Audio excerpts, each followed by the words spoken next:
Beijing, senior Chinese diplomat Wang Yi said on Monday the United States and China could work together on issues like climate change and the coronavirus pandemic if they repaired their damaged bilateral relationship.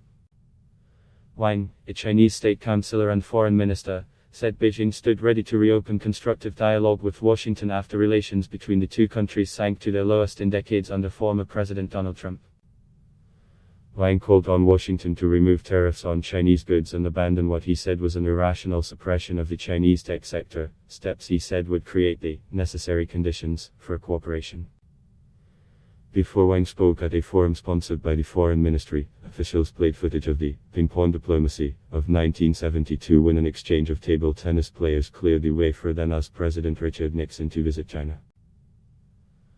Wang urged Washington to respect China's core interests, stop smearing the ruling Communist Party, stop interfering in Beijing's internal affairs and stop conniving with separatist forces for Taiwan's independence. Over the past few years, the United States basically cut off bilateral dialogue at all levels, Wang said in prepared remarks translated into English. We stand ready to have candid communication with the US side, and engage in dialogues aimed at solving problems. Wang pointed to a recent call between Chinese President Xi Jinping and US President Joe Biden as a positive step. Washington and Beijing have clashed on multiple fronts including trade, accusations of human rights crimes against the Uyghur Muslim minorities in the Xinjiang region and Beijing's territorial claims in the resources-rich South China Sea.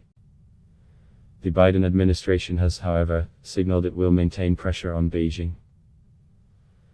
Biden has voiced concern about Beijing's coercive and unfair trade practices and endorsed a Trump administration determination that China has committed genocide in Xinjiang. However, Biden has also pledged to take a more multilateral approach and is keen to cooperate with Beijing on issues like climate change and persuading North Korea to give up its nuclear weapons.